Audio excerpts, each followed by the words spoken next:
Hi friends, எல்லாரும் எப்படி இருக்கீங்க? இன்னைக்கு சண்டே, ஸ்கூல் எல்லாம் லீவ் ஆனதுனால லேட்டாக தான் எழும்பியிருந்தேன். டெய்லியும் மார்னிங் 5 o'clock தான் எழும்புவேன். இன்னைக்கு பார்த்தீங்கன்னா 5 o'clock முழிப்பு வந்தது. ஆனாலும் பெட்டை விட்டு எழும்பி வரல. 6 o'clock மேலே தான் வெளியே வந்திருந்தேன். வந்ததும் வாசல் தெளித்து சின்னதாக ஒரு கோலமும் போட்டு விட்டுருந்தேன். எனக்கு இந்த கோலம் போடுறதெல்லாம் ரொம்ப பிடிக்கும். நம்ம நார்மலாக நிலவாசலை பார்க்குறத விட இந்த கோலம் எல்லாம் போட்டுட்டு நிலவாசலை பார்க்கும்போது கொஞ்சம் மங்களகரமாக இருக்கும். வந்ததும் டீ குடிக்கணும் போல் இருந்தது. அதனால ஒரு பிளாக் டீ போட்டு எடுத்துக்கிட்டேன். நான் டெய்லியும் எல்லாம் டீ எல்லாம் குடிக்க மாட்டேன், எப்போவா தான் குடிப்பேன். இன்னைக்கு டீ குடிச்சா கொள்ளலாம் போல இருந்தது. அதனால ஒரு டீ போட்டு எடுத்துக்கிட்டு அப்படியே வெளியே வந்துட்டேன். டீ போட்டனைக்கு மோஸ்ட்லி வீட்டுக்கு அவுட் சைடு தான் போயிருந்து குடிக்கிறது வழக்கம். மெதுவாக காற்றோட்டமாக ஒரு கப் டீயும் கொண்டு வந்து வெளியே இயற்கையை ரசிச்சுட்டு இருந்து குடிக்கிறது சுகமாக இருக்கும். இந்த மாதிரி ரிலாக்ஸாக இருந்து டீ குடிக்கிறது யாருக்கெல்லாம் பிடிக்கும்னு மறக்காமல் கமெண்ட்டில் சொல்லுங்கள். அப்படியே கொஞ்ச நேரம் மெதுவாக உட்காந்துருந்தேன். அதுக்கப்புறம் வந்து தான் பிரேக்ஃபாஸ்ட் ரெடி பண்ண ஆரம்பிச்சிருந்தேன். இன்றைக்கி பிரேக்ஃபாஸ்ட் பார்த்தீங்கன்னா பச்சரிசி மாவில் புட்டு தான் பண்ணியிருந்தேன். புட்டு மாவு வீட்டில் பொடிச்சது கிடையாது, கடையிலேருந்து பாக்கெட்டில் வாங்குற மாவு தான் யூஸ் பண்ணியிருந்தேன். இந்த புட்டு பண்ணுறதுக்கு மாவு கூட கொஞ்சமாக உப்பு ஆட் பண்ணிவிட்டு தண்ணி பார்த்தீங்கன்னா கொஞ்சம் கொஞ்சமாக தெளித்து மாவு ரெடி பண்ணணும். தண்ணி வந்து நிறைய ஆட் பண்ணிடக்கூடாது. முன்னாடியெல்லாம் பார்த்தீங்கன்னா எனக்கு புட்டு மாவு ரெடி பண்ண தெரியாது. நார்மலாக எல்லாரும் பண்ணுற போல் பண்ணுவேன். ஆனால் பார்த்தீங்கன்னா புட்டு வந்து ரெடி பண்ணி வச்ச பிறகு பொடிஞ்சு போயிடும். அதுக்கப்புறம் தான் தெரிஞ்சது புட்டு மாவுக்குன்னு ஒரு பதம் உண்டு, அந்த பதத்தில் தான் நம்ம மாவு வரைச்சி எடுக்கணும்னு. இப்போ பார்த்தீங்கன்னா புட்டு பொடி அமலே வேக வச்சு எடுத்துருவேன். மாவு கூட இதே போல் கொஞ்சம் கொஞ்சமாக தண்ணி வந்து தெளித்து மாவு வந்து விரவி எடுக்கணும். நிறைய தண்ணி ஆட் பண்ணால் உருண்டை மாதிரி ஆகிரும். அந்த மாதிரி போகக்கூடாது. மாவை விரசிட்டு நம்ம இந்த மாதிரி பிடிச்சோன்னா உருண்டை வந்து பிடிக்க வரணும். அதே மாதிரி பொடிச்சோன்னா உதிர்ந்து வரணும். இதுதான் புட்டு மாவோட பதம். இந்த பதத்தில் புட்டு மாவு வேக வச்சு எடுத்தோன்னா புட்டு வந்து பொடியாமல் அழகாக வந்துடும். என்கிட்ட இருக்க புட்டு மேக்கர் பார்த்தீங்கன்னா வெங்கலத்தில் ஆனது. இது பார்த்தீங்கன்னா வாங்கி ஒரு 17 வருஷத்து பக்கத்தில் ஆகுது. இது என் மேரேஜுக்கு எங்கள் வீட்டிலேருந்து தந்தது. இதுக்கு மேலே ஒரு மூடி இருக்கும். அது வந்து வீடு மாறி வரும்போது தவறிட்டு இந்த புட்டு மேக்கரில் ஃபஸ்ட்டு கொஞ்சம் தேங்காய் துருவல் போடணும். அதுக்கப்புறம் பார்த்தீங்கன்னா கொஞ்சம் மாவு ஆட் பண்ணிவிட்டு அதுக்கு மேலே கொஞ்சம் தேங்காய் துருவல், அப்புறம் மீண்டும் கொஞ்சம் மாவு, அதுக்கு மேலே கொஞ்சம் தேங்காய் துருவல், இந்த மாதிரி மாற்றி மாற்றி மாவு வந்து ஃபில் பண்ணணும். அப்புறம் ஒரு 10-15 நிமிஷம் வேக வச்சு எடுத்தோன்னா புட்டு வந்து ரெடி ஆயிரும். அப்புறம் நம்ம சேனலில் நிறைய வியூஸ் வருது, அதே மாதிரி லைக்கும் வந்து நிறைய வருது. ஆனால் பார்த்தீங்கன்னா யாருமே கமெண்ட் எதுவுமே பண்ண மாட்டேங்கிறீங்க. நீங்கள் ஏதாவது பேசுங்க, சரியா? பேசுனா தான் எனக்கு ஏதாவது தெரியும் நான் நல்லா வீடியோ போடுவேனா இல்லையான்னு. நல்லா இருந்தால் நல்லா இருக்குன்னு சொல்லுங்கள், இல்லைன்னா அது சொல்லுங்கள். அப்படி ஏதாவது ஒன்று கமெண்டில் போடுங்க, சரியா? நான் என் பாட்டுக்கு வீடியோ போட்டுகிட்டே இருக்கேன். எனக்கு ஒரே கன்ஃபியூஷனாக இருக்குது. யாரும் எதுவுமே சொல்ல மாட்டேங்கிறாங்களே, வீடியோ எப்படி இருக்குது, நல்லா இருக்கா இல்லையா அப்படின்னு எதுவுமே எனக்கு தெரிய மாட்டேங்குது. சில டைம் யோசிப்பேன், நம்ம நல்லா வீடியோ போடலையா இருக்கும், அதனால தான் ஒரு கமெண்ட் வரலன்னு. அதனால கொஞ்சம் நல்லா இருந்தால் நல்லா இருக்குன்னு சொல்லுங்கள், இல்லைன்னு சொல்லுங்கள். இதே மாதிரி கண்டினியூ பண்ணலாமா இல்லை வேறு மாதிரி ஏதாவது போடணுமா அப்படின்னு சொல்லிட்டு கமெண்டில் சொல்லுங்கள், சரியா? அப்படியே வீடியோ பிடிச்சிருந்தா ஒரு லைக் பண்ணுங்கள். சேனலை யாராவது சப்ஸ்கிரைப் பண்ணாமல் பார்த்துட்டு இருந்தீங்கன்னா சப்ஸ்கிரைப் பண்ணி சப்போர்ட் பண்ணுங்கள். அப்படியே புட்டுக்கு சைடிஷ் பார்த்தீங்கன்னா செறுப்பயிறு வந்து வேக வச்சு எடுத்திருந்தேன். கூட பார்த்தீங்கன்னா இந்த அப்பளமும் வந்து பொரிச்சு எடுத்திருந்தேன். புட்டு கூட இந்த காம்பினேஷன் சாப்பிட்டா சூப்பராகவே இருக்கும். சில டைம் பார்த்தீங்கன்னா இந்த வாழைப்பழமும் கூட வச்சு சாப்பிடுவோம். இன்றைக்கி வாழைப்பழம் இல்லை, அதனால அதை ஸ்கிப் பண்ணிட்டேன். எனக்கு புட்டு கூட இந்த செறுப்பயிரும் அப்பளம் வச்சு சாப்பிட்டு தான் ரொம்ப பிடிக்கும். என் பிள்ளைக்கு பார்த்தீங்கன்னா வாழைப்பழம் வச்சு சாப்பிட்றது ரொம்ப பிடிக்கும். அப்படியே எல்லாம் வேக வச்சு எடுத்து காலையில் பிரேக்ஃபாஸ்ட் வந்து சாப்பிட்டாச்சு. அப்படியே பிரேக்ஃபாஸ்ட் சாப்பிட்டுட்டு காலையில் யூஸ் பண்ண பாத்திரம் எல்லாம் சிங்கில் போட்டு வச்சுருந்தேன். அதையெல்லாம் கையோட க்ளீன் பண்ணி எடுத்துலான்னு சொல்லி அந்த வேலையை பார்த்துருந்தேன். அந்தந்த வேலை முடிஞ்சதும் அந்த பாத்திரம் எல்லாம் க்ளீன் பண்ணி வச்சோன்னா கிச்சன் பார்க்க எப்போவும் நீட்டாக க்ளீனாக இருக்கும். அதனால தான் இதை இப்படியே விட்டேன்னா மத்தியானம் சமைக்கிற பாத்திரம் எல்லாம் சேர்ந்து நிறைய பாத்திரம் தேய்க்கிறதுக்கு கூடி கிடக்கும்.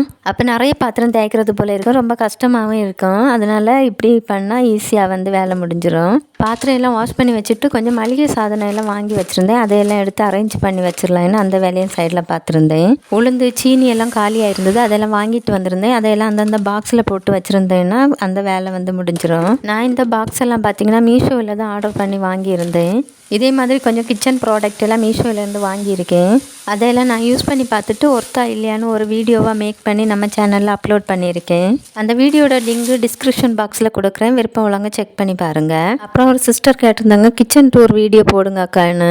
கிச்சன் டூர் போடிய அளவுக்கு பெரிய கிச்சன் எல்லாம் இல்லை, ஒரு சின்ன கிச்சன் தான். அந்த கிச்சனையும் நான் அடிக்கடி வீடியோவில் ஃபுல்லாக வந்து காமிச்சிருப்பேன். கிச்சனில் பார்த்தீங்கன்னா இப்போ ரீசெண்டாக தான் கபோர்ட் ஒர்க் எல்லாம் பண்ணியிருந்தோம். அதை நான் ரொம்ப எல்லாம் செட் பண்ணி வைக்கல இன்னும். அதே மாதிரி கிச்சனுக்கு கொஞ்சம் ப்ராடக்ட் எல்லாம் வாங்க வேண்டியது இருக்குது. அதெல்லாம் வாங்கி செட் பண்ணி வச்சதுக்கப்புறம் வேணும்னா கேளுங்க, நான் ஒரு வீடியோவாக கொடுக்கறதுக்கு பார்க்குறேன். இன்றைக்கி சண்டேயில் எங்கள் ஹஸ்பண்ட் மார்க்கெட் போயிருந்தாங்க நான்வெஜ் வாங்குறதுக்காக.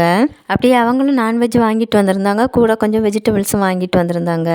தக்காளி, கருவேப்பிலை, பாகக்காய் இப்படி கொஞ்சம் வெஜிடபிள்ஸ் எல்லாம் வாங்கிட்டு வந்திருந்தாங்க. அதையெல்லாம் கொண்டு வந்ததும் எடுத்து அப்படியே அரேஞ்ச் பண்ணி வச்சுக்கிட்டேன். நான்வெஜ் பார்த்தீங்கன்னா 2 சைஸில் வாங்கியிருக்காங்க. நான் சிக்கன் மட்டும் தான் வாங்கிட்டு வர சொல்லியிருந்தேன். அவங்க சிக்கன் வாங்கி இன்னொரு இறைச்சியும் வாங்கிட்டு வந்திருந்தாங்க. நான் பார்த்தீங்கன்னா அந்த இறைச்சி வீட்டில் ரொம்ப வாங்க மாட்டேன். எனக்கு அந்த இறைச்சி பார்த்தீங்கன்னா ரொம்ப பிடிக்காது. என் அம்மா வீட்லேயும் அந்த இறைச்சி எடுக்க மாட்டாங்க.